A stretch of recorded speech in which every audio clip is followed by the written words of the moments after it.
Y hay mucha información en relación a lo que pasa en la región y aquí nosotros cuando queremos conocer lo que sucede nos ponemos en contacto como lo hacemos antes del barrio con Dolores Gandulfo, que es directora del Observatorio Electoral de la Conferencia Permanente de Partidos Políticos de América Latina y el Caribe, también integrante del Observatorio de Reformas Políticas de América Latina, del colectivo Ojo Paritario y de la red de politólogas.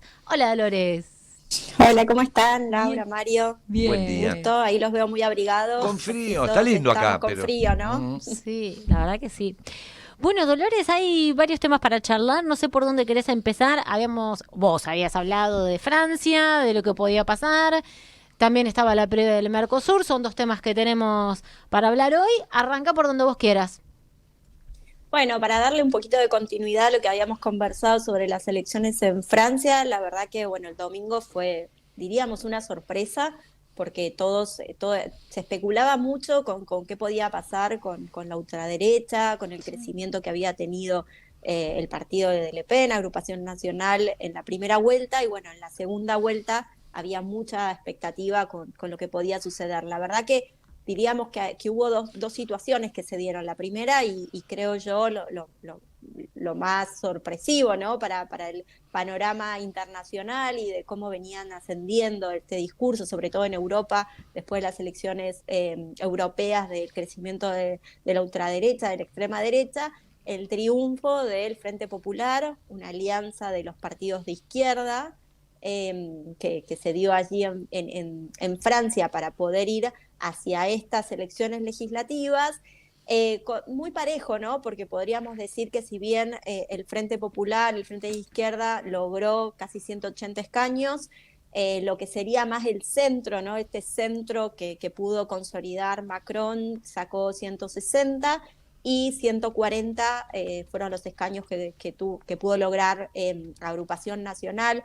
Por lo tanto, diríamos que la sorpresa hoy son dos cosas. La primera, que tiene que ver con que efectivamente la estrategia que se dio, lo que se supo llamar esta idea de resistencia democrática a la ultraderecha en Europa.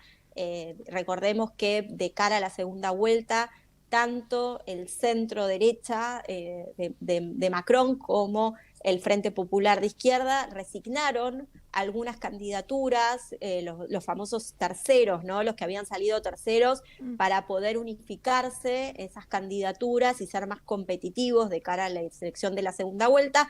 Eso evidentemente consolidó y bueno, fue una estrategia exitosa, ¿no? Para frenar a la ultraderecha en Francia, algo que recordarán difícil se pudo hacer aquí en Argentina. Y a la vez la dificultad que hoy, de cara del día después, ¿no? de esa sorpresiva derrota de la ultraderecha, también ahora en estas elecciones que, como ustedes saben, fueron anticipadas, porque no había elecciones en Francia, fueron elecciones que Macron convocó anticipadamente luego de la derrota en las elecciones europeas, con una idea de poder generar mayor gobernabilidad. La verdad que hoy lo que encontramos es que después de estas elecciones del día domingo, digamos, los destinos de la gobernabilidad en Francia, con 3 años más de presidencia de Macron, están también muy complicados, porque estos tres frentes, les decía, 180, 160, 140, se necesitan 289 bancadas para poder formar gobierno, o sea que es muy difícil, digamos, para una sola de las bancadas poder formar gobierno. Entonces ahora lo que empieza es todas las estrategias de alianzas para poder presentar una candidatura de primer ministro consolidada.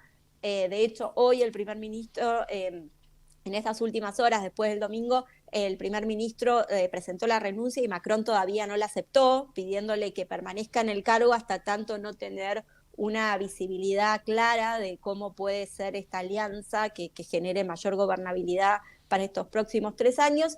Así que en eso estamos. En Francia, una victoria, luego además de algo muy significativo que sucedió en Gran Bretaña también la semana pasada, con el regreso al poder del laborismo después de muchísimos años de conservadores en el poder. Bueno, evidentemente algunos aires frescos se dan en Europa, pero aún en Francia todavía con mucha incertidumbre de cómo se va a consolidar esta gobernabilidad y cómo se va a conformar gobierno. Se sabe que desde el Frente Popular había mucha duda de poder plantear una candidatura de primer ministro, porque esa candidatura de primer ministro sería poco accesible a poder negociar con el centro, con la centro derecha, por lo tanto todavía no hay nombres definitivos para quien pueda asumir el primer ministro. Lo que sí es cierto, por lo menos desde mi mirada, es que el hecho en sí de esta idea anticipada de elecciones de Macron también le allanó un poco el camino a Le Pen de cara a las presidenciales dentro de 3 años, porque claramente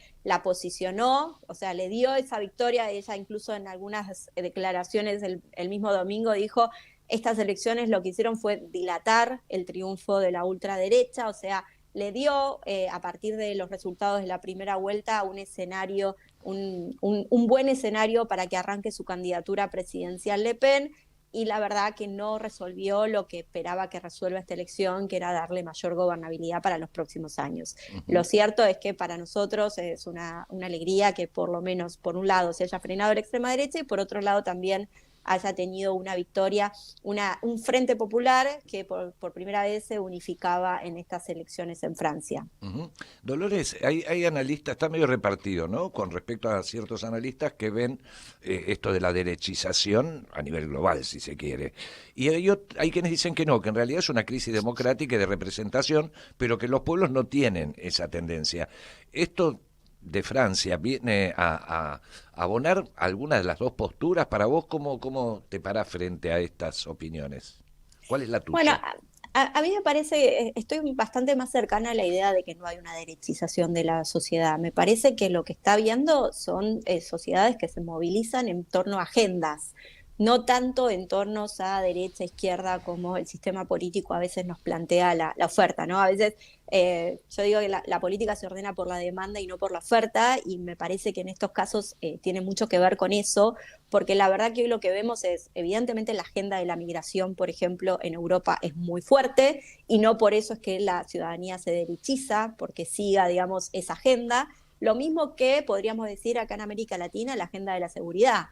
Por eso yo discuto mucho a quienes desde aquí o desde algunos lados del continente definen o señalan a Bukele como un gobierno de derecha. La verdad que creo yo no es un gobierno de derecha, es simplemente un gobierno que identificó que la prioridad y la demanda estaba instalada en la cuestión de la seguridad, y hacia allí fueron sus políticas. De hecho, si hoy uno escucha los últimos discursos de Bukele, están mucho más orientados a la redistribución del ingreso, algo que evidentemente no podríamos decir de un gobierno de derecha. Entonces, me parece que allí está el principal factor. Analizar hoy a la sociedad, una sociedad que tiene muchísima insatisfacción democrática en torno a que la democracia como forma de gobierno no está resolviendo sus demandas, evidentemente tiene mucho más que ver con algunas agendas que las movilizan y no simplemente con el espectro derecha-izquierda. Y los nacionalismos, Dolores, en esto, sobre todo en Europa y también en América, ¿por qué no? Tanto de izquierda como de derecha, ¿están buscando hacer pie? ¿Hay una perspectiva también, hay una divisoria de aguas ahí? Bueno, creo yo que en el caso, por ejemplo, de Europa, naturalmente los nacionalismos se activan en virtud de la agenda de la migración, y por lo tanto cuando uno ve, por ejemplo, y en estas últimas elecciones en Francia es muy claro, cuando uno ve lo que planteaban los electores de Marine Le Pen, principalmente tiene que ver con una insatisfacción de que no están recibiendo determinados servicios de bienestar los ciudadanos, y por lo tanto los ciudadanos nacionales de esos países, y por lo tanto genera un rechazo la agenda de la migración en referencia a que otros actores que vienen de afuera para el discurso, ¿no?, de la derecha de migración, tiene que ver con que esos actores detentan ciertos derechos que los propios nacionales no están detentando. Por lo tanto, creo que en ese sentido, obviamente, hay algunos temas que el nacionalismo despierta, pero por otro lado, como venimos viendo y lo vemos muy claramente, y conecto eso con lo que ha pasado en el Mercosur este fin de semana, ¿no? Evidentemente, también la extrema derecha, por ejemplo, en Argentina, no detenta en absoluto una política nacionalista, porque una cosa es lo que uno puede decir desde el punto de vista del relato y otra cosa es desde el punto de vista de la política. Y creo yo que no hay mayor identidad y no mayor defensa del nacionalismo en Argentina que el reclamo legítimo sobre la soberanía de las Islas Malvinas. Y cuando uno vio que no solo el gobierno, la Cancillería, que creo que eso es lo que uno más se sorprende, ¿no? Que una Cancillería, que es un servicio civil, de carrera, ¿no? Con ciertas políticas de Estado. La realidad es que uno cuando veía la política exterior argentina, la política de Estado por excelencia, siempre, yo como docente siempre lo digo, ¿no? A mis estudiantes de Relaciones Internacionales digo, la política de Estado por excelencia de la Argentina en materia de política exterior ha sido el reclamo soberano sobre las Islas Malvinas y por las vías pacíficas, la negociación en los ámbitos multilaterales.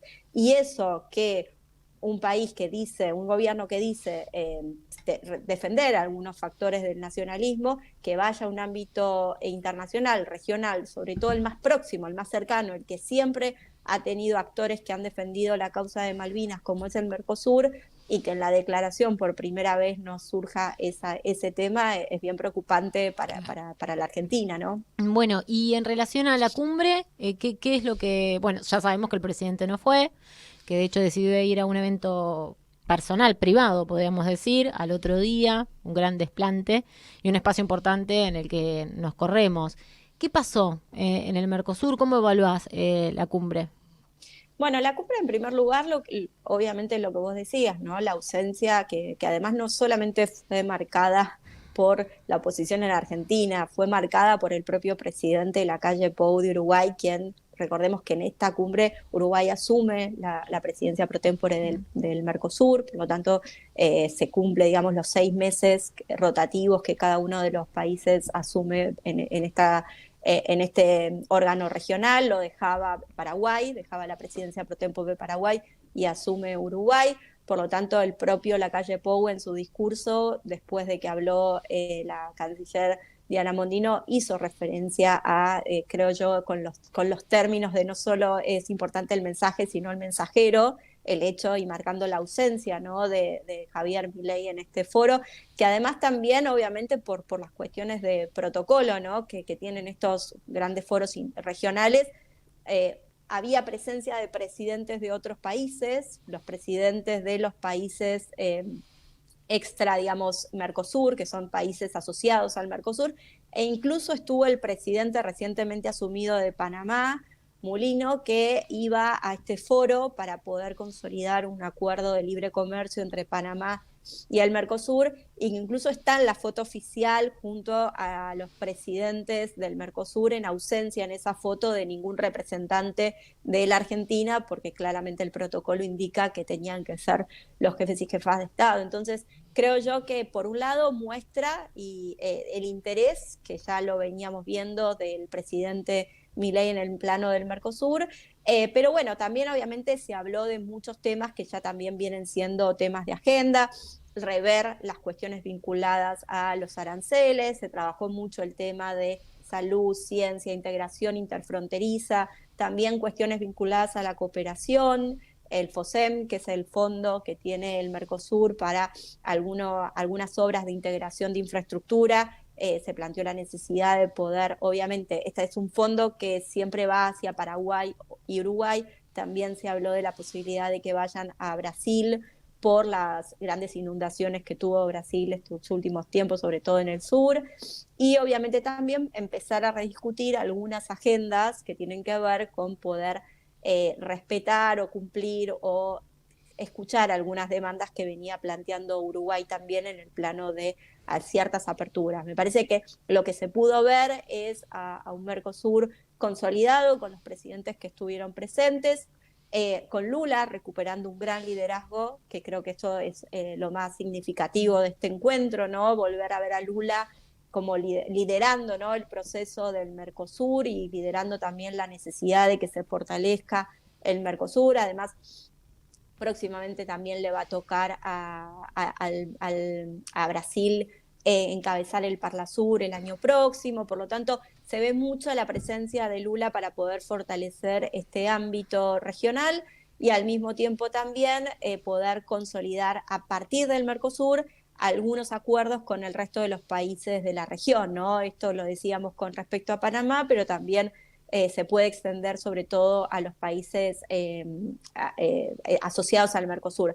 Algo importante también que pasó fue seguir el proceso. Recordemos que Bolivia inició el proceso para la integración al Mercosur, por lo tanto también estuvo presente el presidente Arce en el encuentro, siendo parte de esta foto del Mercosur, y también se hizo referencia a la condena al golpe de Estado, al intento de golpe de Estado en Bolivia, tratando de seguir consolidando la agenda de la democracia en la región. Ujú.